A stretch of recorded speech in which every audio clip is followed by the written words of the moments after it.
Hello friend.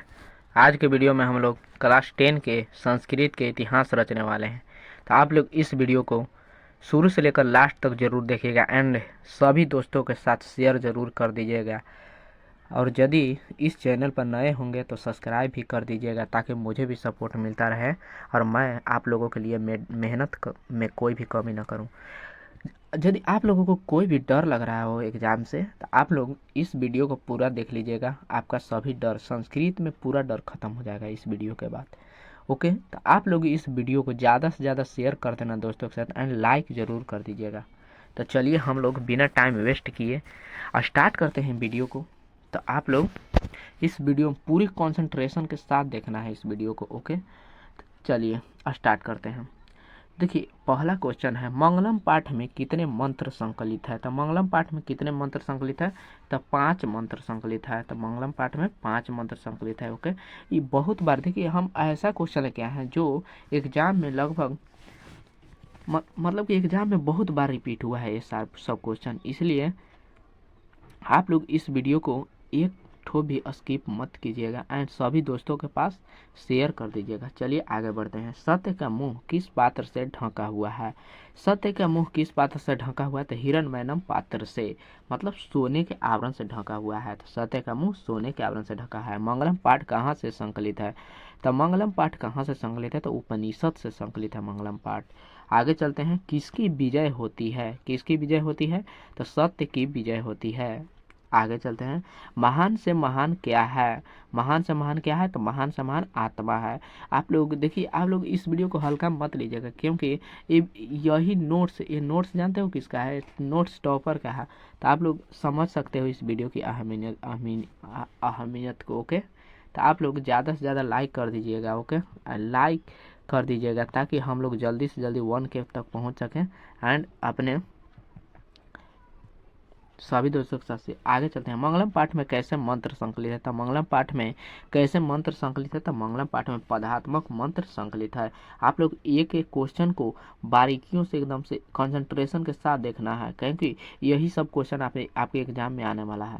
मंगलम पाठ का प्रथम मंत्र किस उपनिषद से लिया गया है, तो मंगलम पाठ का प्रथम मंत्र किस उपनिषद से लिया गया है, ईश्वास्योरोपनिषद से लिया गया है, ईश्वास्योरोपनिषद से लिया गया है। मैत्रेयी का वर्णन किस उपनिषद में है, तो मैत्रेयी का वर्णन बृहदारण्यक उपनिषद में है। किसकी जय होती है, तो किसकी जय होती है, सत्य की जय होती है। बहती नदी कहाँ मिलती है, तो बहती नदी समुद्र में मिलती है। जंतु के हृदय हृदय रूपी गुफा में क्या स्थित है, तो जंतु के हृदय रूपी गुफा में तत्व आत्मा स्थित है। वेदा हमें तम पुरुषम महानतम विदय, खाली जगह विदयनाय मंत्र किस उपनिषद से लिया गया है, तो श्वेत उपनिषद से लिया गया है। ओके, यदि एक और इन्फॉर्मेशन देना चाहता हूँ कि जैसे आप लोगों का इस पूरे लेक्चर का PDF यदि डाउनलोड करना होगा तो आप लोग इस नंबर पे मैसेज कर दीजिएगा, आप लोगों को PDF मिल जाएगा। ओके, तो आप लोग इस नंबर को नोट कर लीजिएगा एंड इस पर मैसेज कर दीजिएगा, आप लोगों को PDF मिल जाएगा। आगे चलते हैं। अनोरनियान महतो महियान महिनात्मक मंत्र किस उपनिषद से लिया गया है, किस उपनिषद से लिया गया, कठ उपनिषद से लिया गया है। सत्यमेव जयते किस उपनिषद का मूल मंत्र है, किस उपनिषद का मूल मंत्र है, मुंडकोपनिषद का। हिरण्मयनम पात्रेण खाली जगह दृष्टेय, यह किस उपनिषद का मूल मंत्र है, तो ईश्वास्योरोपनिषद का मूल मंत्र है। मेगास्थनीज पटना किसके समय में आया था, तब मेगास्थनीज पटना चंद्रगुप्त मौर्य के समय में आया था। पाटल पुष्प की पुतलिका रचना के आधार पर पटना का नाम कौन सा है, तब पाटलिपुत्र है। पटना में कैमुदी महोत्सव कब मनाया जाता है, तब गुप्त वंश काल में मनाया जाता है। पाटलिपुत्र पटना के नाम से कब प्रसिद्ध हुआ, तब मध्यकाल में प्रसिद्ध हुआ। पटना का इतिहास कितना पुराना है, तो लगभग 2500 वर्ष पुराना है पटना का इतिहास। कूटनीतम काव्य के कवि कौन है, तो दामोदर गुप्त हैं कूटनीतम काव्य के कवि। यूनान का राजदूत कौन था, तो यूनान का राजदूत मेगास्थनीज था। राजशेखर की रचना कौन है, तो राजशेखर की रचना काव्य मीमांसा है। आगे चलते हैं। 23, अब चलते हैं 24 क्वेश्चन से देखना होगा।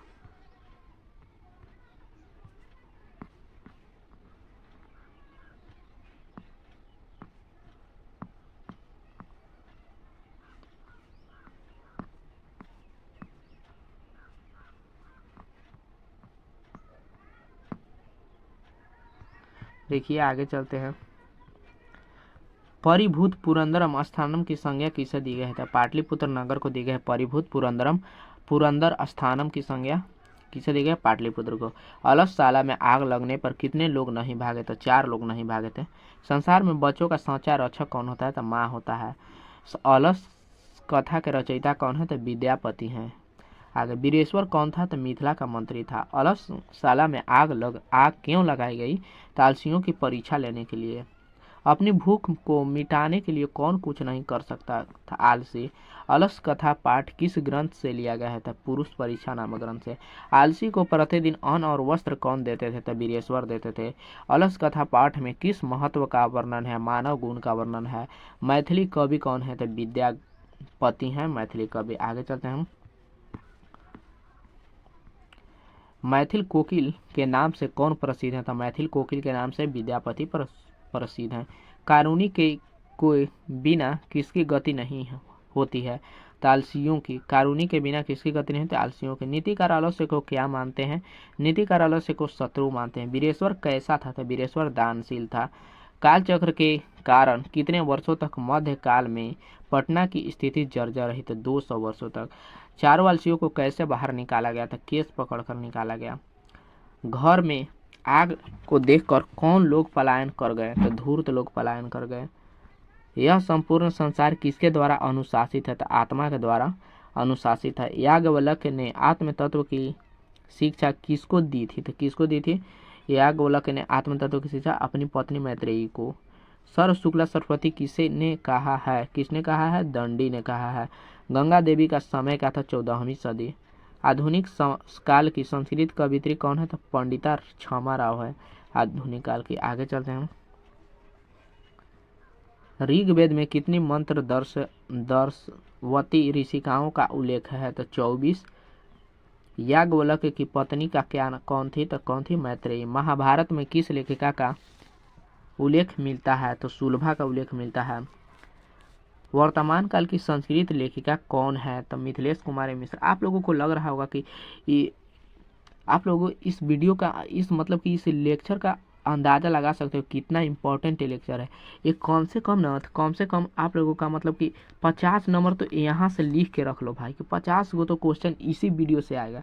अगर नहीं आएगा ना तो हम चैनल डिलीट कर देंगे, वीडियो बनाना ही छोड़ देंगे नहीं आएगा तो। अरे भाई कि पूरी बुक है, इससे बाहर कोई क्वेश्चन ही नहीं है तो कहाँ से आएगा?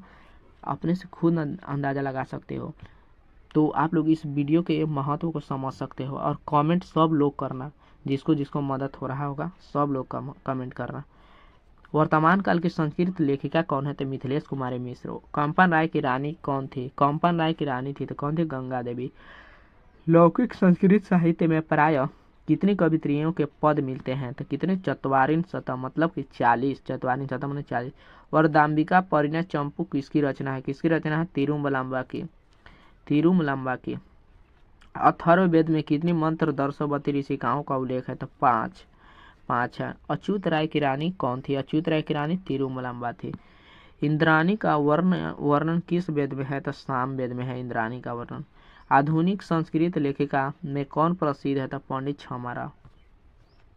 आगे चलते हैं। 58, 59, 60, 69 और 70 से कहाँ गया? नीचे होगा। 69 तक हुआ है।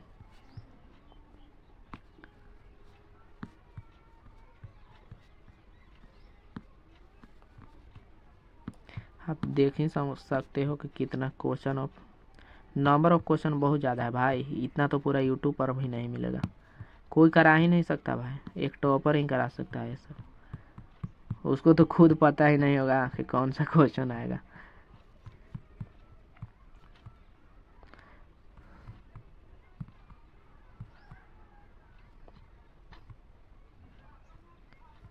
चलिए, शैशव अवस्था में कितने संस्कार है? तो शैशव अवस्था में कितने संस्कार है? तो 60 है। संस्कार कितना है? तो 16 है। संस्कार की संख्या 16। गोदान किस संस्कार का मुख्य कर्म है? तो गोदान किस संस्कार का? केशांत संस्कार का। कन्यादान किस संस्कार में होता है? तो विवाह संस्कार में। नामकरण किस संस्कार के अंतर्गत आता है? तो शैशव संस्कार। भारतीय संस्कार कितने हैं? तो भारतीय संस्कार 16 है। भारतीय संस्कार कितने हैं भागों में बांटा है? तो 5 भागों में बांटा है। संस्कारों में किसका निर्माण होता है? तो व्यक्तित्व का। संस्कारों को कितने भागों में बांटा गया है? 5 भागों में। बचपन में कितने संस्कार होते हैं? तो बचपन में 6 संस्कार होते हैं। शिक्षा संबंधी संस्कार कितने हैं? तो 5 हैं। गृहस्थी संबंधी संस्कार 1। मृत्योपरांत संस्कार एकमात्र कौन सा? अंत्येष्टि मृत्योपरांत होता है। वेद की पढ़ाई शुरू करना किस संस्कार के अंतर्गत आता है? तो शिक्षा। शैशव अवस्था में कितने संस्कार है? 6 है। ये वाला तो हो चुका है, ये वाला बचा हुआ। हाँ, किस संस्कार के द्वारा मनुष्य गृहस्थ जीवन में प्रवेश करता है? तो विवाह संस्कार के द्वारा। अक्षरारंभ किस संस्कार के अंतर्गत आता है? तो शैक्षणिक संस्कार के अंतर्गत। सप्तपदी क्रिया किस संस्कार के अंतर्गत आता है? तो विवाह संस्कार के अंतर्गत। पूर्ण समन किस संस्कार के अंतर्गत आता है? तो जन्म पूर्व। गर्भाधारण किस संस्कार के अंतर्गत आता है? तो जन्म पूर्व। संस्कारों का अर्थ क्या है? दोष दूर होते हैं तथा गुणों का निर्माण होना। चरित्र का निर्माण होता है संस्कारों से। साहित्य ग्रंथों में केशांत संस्कार का नामांतरण क्या है? तो गोदान। देखो भाई, मैं वीडियो इसलिए नहीं बना रहा हूँ ताकि मुझे पैसा मिले, मैं वीडियो इसलिए बना रहा हूँ ताकि ज़्यादा से ज़्यादा बच्चे अच्छे मार्क्स से पास करें। ओके, तो आप लोग इसका बिल्कुल भी मतलब कि ये मत सोचिएगा कि मैं पैसों के लिए बना रहा हूँ, क्योंकि इससे कोई पैसा वैसा नहीं मिलता है भाई। पानी ग्रहण किस संस्कार के अंतर्गत आता है? तो विवाह संस्कार के अंतर्गत। लाइक कर दीजिएगा ताकि मेरा मोटिवेशन बढ़े। तो मोटिवेशन बढ़ने के लिए होता है भाई। भारतीय जीवन में किस संस्कारों का महत्व चला आ रहा है? तो आधुनिक काल से। देखो, भारतीय जीवन में किस काल से संस्कारों का महत्व चला आ रहा था? आधुनिक काल से। जीवन के सभी मुख्य अवसरों पर किसका आशीर्वाद अपेक्षित था? तो किसका? अवयस्कों, समवयस्कों का, माने बड़े बुजुर्गों का। आगे चलते हैं। स्त्रियों का द्वारा प्रणीत को क्या कहते हैं? क्या कहते हैं? औपनिषदकम कहते हैं। विजयंका का काल किस शतक में माना जाता है? तो अष्टम शतक में माना जाता है। वनमाला भावलकर किस काल की संस्कृत कवियत्री थी? तो वर्तमान काल की। किसके गीत देवता भी गाते हैं? तो भारतवर्ष के गीत देवता भी गाते हैं। भारत महिमा पाठ का द्वितीय श्लोक किस पुराण से लिया गया है? तो भागवत पुराण से। भारत महिमा पाठ का प्रथम पद किस पुराण से संकलित है? तो विष्णु पुराण से। किसकी महिमा सर्वत्र गाई जाती है? तो भारत की महिमा सर्वत्र गाई जाती है। भारत भूमि किससे शोभित है? तो सागर, झरना और पर्वतों से। पुराण के रचनाकार कौन है? तो महर्षि वेद व्यास। भारत महिमा पाठ का आधुनिक पद किसने रचा? अध्यक्ष ने आधुनिक पद रचा। आगे चलते हैं। घर की लक्ष्मी कौन होती है? तो स्त्री होती है घर की लक्ष्मी। अपयश को कौन नष्ट कर देता है? तो नम्रता अपयश को नष्ट करता है। गरीबी को कौन समाप्त कर देता है? तो उद्योग या परिश्रम गरीबी को समाप्त करता है। प्रगति की इच्छा रखने वाले मनुष्य को किन दोषों का त्याग कर देना चाहिए? तो 6 दोषों का त्याग कर देना। प्रश्नोत्तर के रूप में कौन ग्रंथ है? तो विदुर नीति है। नरक के कितने द्वार है? तो 3 द्वार है। क्षमा किसकी हत्या करता है? तो क्रोध की। किससे सुख की प्राप्ति होती है? अहिंसा की। ऐसा कौन धन है जिससे परम तृप्ति मिलती है? विद्या। सर्दी, गर्मी, भय, अनुराग, संपत्ति, दरिद्रता किसके कार्य में विघ्न नहीं डालते हैं? उसे कहते हैं पंडित कहते हैं। पंडित के कार्य में कोई भी सर्दी, गर्मी, भय, अनुराग, संपत्ति, दरिद्रता, विघ्न नहीं डाल सकता। दुख का विषय क्या है? तो अशांति है दुख का विषय। आप लोगों को यदि इसका सब्जेक्टिव भी चाहिए तो आप लोग क्या कीजिएगा, इस वीडियो का कम से कम, इस वीडियो का टारगेट है 1K लाइक इस पर आना चाहिए। मैं सब्जेक्टिव भी दूंगा। तो इसके लिए क्या करना होगा? तो आप लोगों को ज़्यादा से ज़्यादा शेयर करना होगा सभी दोस्तों के साथ। आपके मोबाइल में जितना भी ग्रुप है सब में शेयर कर देना है इस वीडियो को। देखो भाई, काम वाला चीज़ के शेयर करे में इतना अति मत करना, ताकि इससे सभी लोगों का भलाई होगा। ज्ञानी और अज्ञानी लोग में अंतर बताया गया है। तो किस उपनिषद में? श्वेतरोपनिषद में बताया गया। सत्य का खजाना कहाँ है? तो देवलोक है। उपनिषद के रचनाकार कौन है? तो महर्षि वेद व्यास। परमात्मा के महिमा का वर्णन किस में है? तो ईशावास्योपनिषद में। उपनिषदों की संख्या कितनी? 105। राम प्रवेश राम ने किस परीक्षा में प्रथम स्थान प्राप्त किया? तो स्नातक परीक्षा में। भीखन टोला गांव भीखन टोला किस प्रांत में है? तो बिहार में। कर्मवीर कथा समाज के किस वर्ग का कथा है? तो दलित वर्ग की कथा। भीखन टोला देखने कौन आए थे? कौन आया था? शिक्षक। परिश्रमी पुरुष को कौन वर्ण करती है? तो लक्ष्मी वर्ण करती है। आविर्भाव किसके आविर्भाव में राम प्रवेश राम ने विद्यालय में प्रथम में प्रवेश किया था? पिताजी के आविर्भाव में। आगे चलते हैं। कर्मवीर राम प्रवेश के शिक्षण शैली से कौन आकृष्ट हुआ? तो शिक्षक आकृष्ट हुए थे।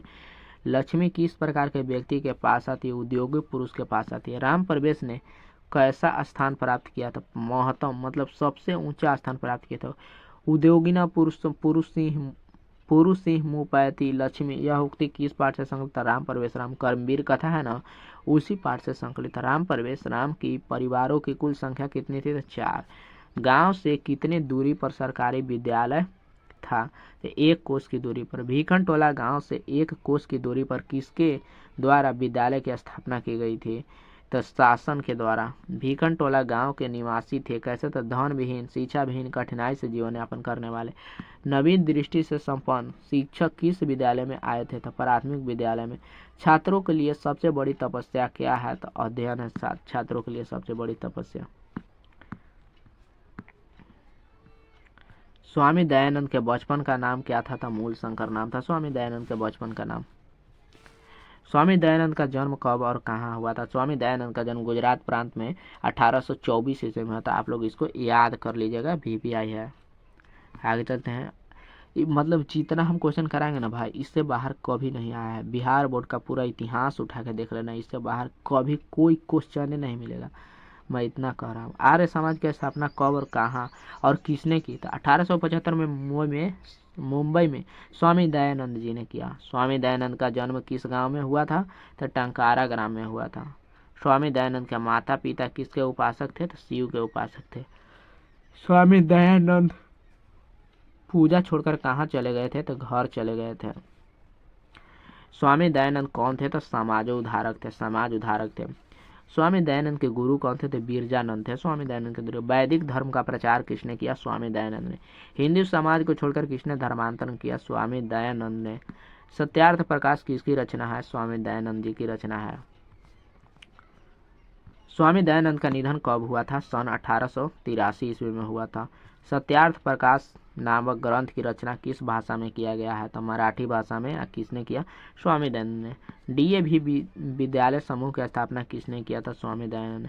मूर्ति पर चढ़ाए गए प्रसाद को कौन खा रहा था? तो मुस्का खा रहा था।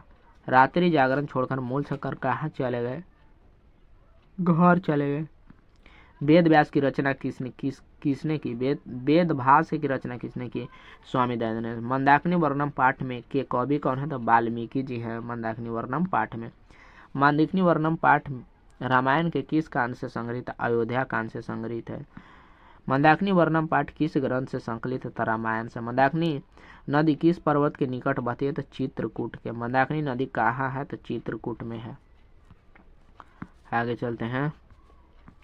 मंदाकिनी वर्णम पाठ किस नदी का वर्णन है? तो मंदाकिनी।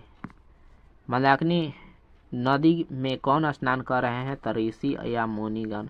रामायण पाठ के रचनाकार कौन है? वाल्मीकि जी। अयोध्या कांड किस ग्रंथ का भाग है? तो रामायण।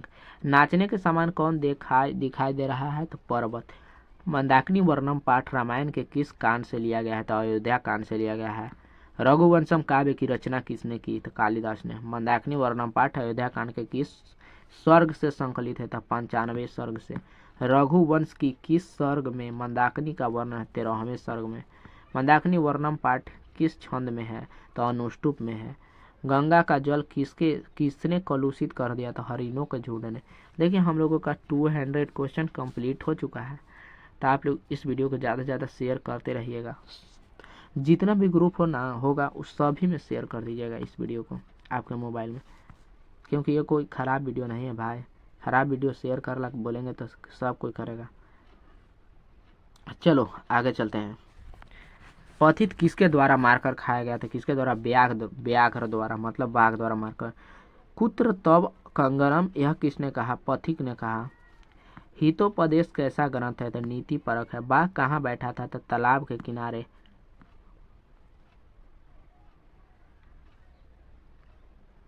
भाग्य नय तत्वन सोमभवती किसने सोचा था? पथित ने। औषधि का प्रयोजन किसके लिए नहीं है? निरोगी के लिए। क्रिया के बिना ज्ञान किसके समान निष्फल होता है? तब बंध्या स्त्री के आभूषण के समान। बाघ को किसने दान करने का उपदेश दिया था? तो कोई धार्मिक व्यक्ति ने। धन किसे देना चाहिए? तो निर्धन को देना चाहिए धन। व्याघ्र पथित कथा से हमें क्या शिक्षा मिलती है? व्याघ्र पथित कथा से हमें लोभ पाप का कारण होता है, यह शिक्षा मिलती है। कर्णस्य दानवीरता पाठ के रचयिता कौन है? तो भास है।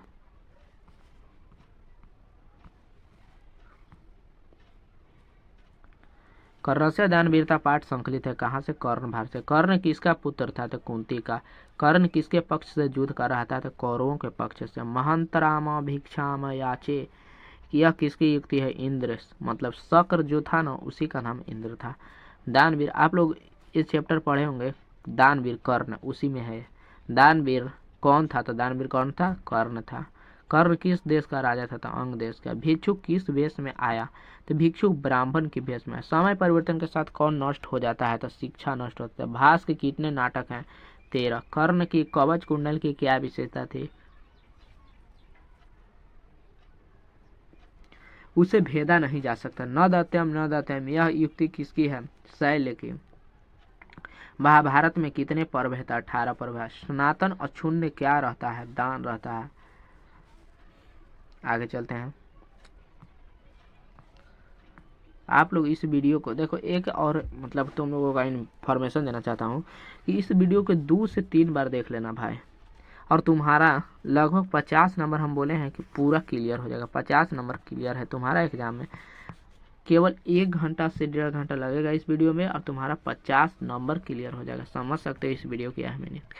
तो 1 से 2 बार देख लेना है इस वीडियो को एग्जाम से पहले। कौन वर्ग में प्रवेश करते हैं? तो कौन वर्ग में प्रवेश करते हैं? शिक्षक। न्याय दर्शन के प्रवर्तक कौन है? गौतम। आर्यभट्टियम किसकी रचना है? आर्यभट्ट की। प्राचीन काल में शिष्यों को क्या कहा जाता है? ब्रह्मचारी। कर्मकांड ग्रंथ किस शास्त्र के अंतर्गत आता है? कल्प। भारतवर्ष में किसकी महती परंपरा सुनी जाता है? शास्त्रों का। किसका व्याकरण प्रसिद्ध है? पाणिनि का। ज्ञान का शासक कौन होता है? शास्त्र। मनुष्य को कर्तव्य और अकर्तव्य का बोध कौन कराता है? शास्त्र। वेदांग कितने हैं? 6 है वेदांग। शिक्षा कल्प निरुक्त छंद ज्योतिष कौन कौन है? वेदांग। शिक्षा कल्प निरुक्त छंद ज्योतिष। शस्त्रकारा पाठ किस शैली में है? तो प्रश्नोत्तर शैली में। ज्योतिष के रचयिता कौन है? लगधर ऋषि हैं। आगे चलिए। कर्मकांड के रचनाकार कौन है? गौतम। सांख्य दर्शन के संस्थापक कौन है? कपिल। योग दर्शन के संस्थापक कौन है? पतंजलि। न्याय दर्शन के संस्थापक कौन है? गौतम। वैशेषिक दर्शन के संपादक कौन है? कणाद। मीमांस दर्शन के संस्थापक कौन है? जैमिनी। वेदांत दर्शन के संस्थापक कौन है? बदरायण। निरुक्त के रचयिता कौन है? यास्क। तो आप लोग यहाँ से यहाँ तक जितना भी दर्शन है सब याद रखिएगा, वेरी वेरी इंपॉर्टेंट है। निरुक्त के रचयिता कौन है? यास्क। छंद के रचयिता पिंगल। कृषि विज्ञान को किसने लिखा? पराशर ने लिखा। पराशर ऋषि हैं। वह बृहत्तः संहिता के रचनाकार कौन है? वराहमिहिर। विश्व शांति पाठ ने किस वातावरण का चित्रण किया गया है? तो अशांति का। आगे चलिए। अशांति मानव का क्या कर रहा है? विनाश कर रहा है। विश्व शांति का कौन सा काल माना जाता है? सूर्योदय। अशांति को किसके कितने कारण है? अशांति के 2 कारण हैं, द्वेष और असहिष्णुता। ये आप लोग सब्जेक्टिव में भी पूछ देता है कि अशांति कारण है तो क्या है? द्वेष और असहिष्णुता कारण है। बैर का कौन बढ़ाता है? बैर को कौन बढ़ाता है? स्वार्थ बढ़ाता है। स्वार्थ ही है जो बैर को बढ़ाता है। भारतीय दर्शन का मूल तत्व किसे माना जाता है? शांति को माना जाता है। अशांति सागरों के तटों के बीच कौन स्थित है? तो संसार। असहिष्णुता कौन पैदा करता है? तो द्वेष। असहिष्णुता क्या पैदा करता है? द्वेष पैदा करता है। देश के बीच झगड़ों का कारण क्या है? देश के बीच झगड़ों को शांत करने के लिए कौन संस्था है? तो संयुक्त राष्ट्र संघ, यूनियन नेशन है। आप लोग संयुक्त राष्ट्र संघ है, मैं मतलब कि करेंट अफेयर में यूनियन नेशन मतलब होता है वही, उसी का नाम इसका यूनियन नेशन इंग्लिश में नाम होता है। उदार चरित्र वाले क्या माने जाते हैं? क्या माने? वसुधैव कुटुंबकम। क्या बलपूर्वक निवारणीय है? स्वार्थोपदेश। दुख का विषय क्या है? सार्वभौमिक अशांति। मानव के विनाश का भय किससे है? तो अस्त्र से। मानवता का विनाश का भय किससे है? अस्त्रों से। आगे चलिए। पाटलिपुत्र कस्या तटे अवस्थित है? तो गंगया। पाटलिपुत्र कहाँ अवस्थित है भाई? गंगा नदी के तट के किनारे। कस्य शासकस्य काले पाटलिपुत्र नगरस्य शोभा रक्षा व्यवस्था च अति उत्कृष्ट आसीत। मतलब किस शासन काल के समय में पाटलिपुत्र नगर की शोभा और रक्षा व्यवस्था अति उत्कृष्ट था? तो चंद्रगुप्त मौर्य शासन काले। चंद्रगुप्त मौर्य के शासनकाल में। संस्कृत साहित्य लेखिका में सर्वशुक्ला सरस्वती किसे कहा गया है? तो विजयंका को कहा गया। वैरेन वैरस्य समनम असंभव। वैरेन कस्य समनम असंभव? तो किससे? तो वैरस्य से। वैरेन कस्य समनम असंभव? तो किससे असंभव है? तो वैर से संभव है। वैर को वैर से समन नहीं किया, मतलब वैर को वैर से हराया नहीं जा सकता। तो वैरेन वैरस्य कस्य, देखो इसका हो जाएगा वैरेन वैरस्य समनम असंभव। का बिना ज्ञान भारत। का बिना ज्ञान भारत क्रिया बिना। जना गुहायाम क निहित तत्व। जना गुहा मतलब कि जंतुओं के ना कह रहा कि अथी जना गुहायाम क निहित मतलब कि तत्व तो जना गुहायाम क निहित। देखो जंतुओं के थोड़ा सा मतलब कि क्वेश्चन। जनो गुहायाम क निहित तो क्या है? तत्वम है। अनोनियान महत्व महियान क। अनोनियान महत्व है मतलब छोटा छोटा और बड़ा से बड़ा क्या है? तो आत्मा है। यहाँ पे भी है कि जना के गुहायाम में क्या निहित रहता है? तो तत्व में रहता है, आत्मा है, जिसको तत्व भी कहा जाता है। काल पर्यातक का क्षयम भवती। काल पर्यातक क्षयम भवती मतलब शिक्षा है ना, जो कितना भी समय बीत जाएगा वो कभी भी नष्ट नहीं होता। धर्मो ही यत्न खाली जगह गुण धारणते श्लोक से लिया गया है। कहाँ से ले? कर्ण से दानवीरता से। किसका धन सांप के जीव के समान चंचल होता है? राजा का। धृतराष्ट्र कथम कर प्रश्न पृच्छति। तो किससे पूछते हैं? स्वचितस्य शांतस्य।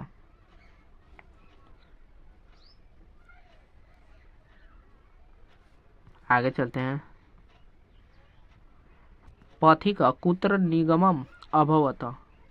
पथिक कुत्र निमग्न अभवत। तो कहाँ पड़ी? महापंगे में। माने पथित कहाँ फंस गया था? तो कीचड़ में। महापंगे माने कीचड़ था। भारत महिमा पाठस्य रचनाकारक। भारत महिमा पाठ के रचनाकार कौन है? तो महर्षि वेद व्यास। कठोपनिषद में किसके बारे में कहा गया है? तो मोक्ष के बारे में बताया गया। चालुक्य वंश के राजा कौन थे? चंद्रादित्य। पुराण कितने हैं? 18। नीति श्लोका पाठ में कितने श्लोक हैं? तो 10। राम प्रवेश राम के पुस्तकालयों में पुस्तकों को आत्मसात किया किसने? महाविद्यालय। राम प्रवेश राम कहाँ के पुस्तकालयों में पुस्तकों को आत्मसात किया? तो महाविद्यालय। हितोपदेश में कहानियां किससे संबंधित है? पशु पक्षी से। शास्त्रकारा किस प्रकार का पाठ है? तो वार्तालाप है। मुद्रा राक्षस ग्रंथ में किस शहर के प्राचीनता का वर्णन है? ब्रह्मपुत्र। तर्कीयते यद्यस्मिन् गृहे अग्निलग्न अस्ति। अलस कथा पाठ में यह किसकी युक्ति है? तो दूसरे आलसी की।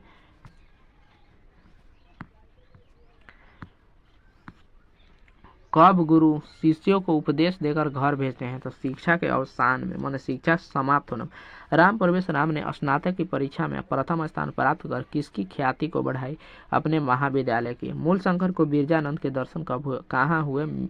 मथुरा में। कृष्ण कथन तिष्ठति किसने कहा? चौथे अष्टी ने। मतलब इसका मतलब हिंदी में क्या हुआ भाई? कृष्ण कथम न तिष्ठति, कह रहा है कि तुम लोग चुप नहीं रह सकते। किसने कहा? चौथे आलसी ने कहा। कस्य प्रचारम दयानंद अकरोता। तो किसके प्रचार? दयानंद। तो शुद्ध तत्व ज्ञान का मतलब शुद्ध तत्व ज्ञान को प्रकाशित किए, प्रचार किए थे। कीदृशानि तीर्थानि रत्नी सजनयन्ति रमणीयानि। सर्वप्रथम कर्ण किम ददाति। सर्वप्रथम कर्ण ने क्या दिया? तो 16 साल सलंकारे सोहस्त्रम माने 16,000 गाय दिए थे। भारत महिमा आधुनिकी गीत से रचनाकारक डॉक्टर उमाशंकर। अब देखो क्या करना है कि इस लेक्चर को तुम लोगों को दोबारा रिवाइज कर लेना होगा। इस लेक्चर को दोबारा जितना भी क्वेश्चन होगा उसका रिवाइज करना है 1 से 2 बार, पर एग्जाम के पहले इस लेक्चर को रिवाइज कर देना है। यदि तुम लोगों को मतलब कि किसी भी सब्जेक्ट में मैं क्लास 10 का वीडियो नहीं अपलोड कर पा रहा था, उतना दिन से नहीं ध्यान दे रहा था, लेकिन तुम लोग टेंशन नहीं लेना है, मैं तुम लोगों के हमेशा साथ रहूँगा।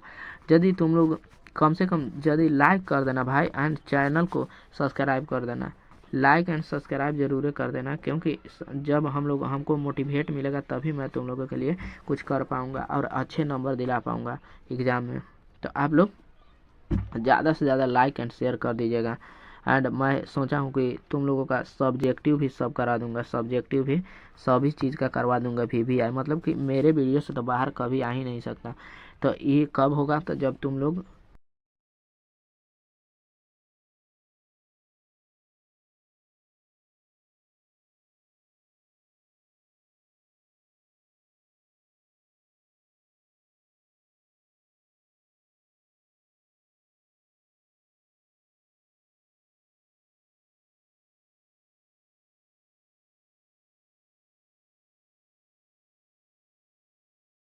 लिंक को, ताकि हर कोई देख सके एंड इसका फ़ायदा उठा सके और हम लोगों का जल्दी से जल्दी टारगेट पूरा हो सके। तो आप लोगों इस वीडियो को 1 से 2 बार ज़रूर रिवाइज कर लेना एंड हम लोग मिलेंगे अब नेक्स्ट वीडियो में। Thank you so much.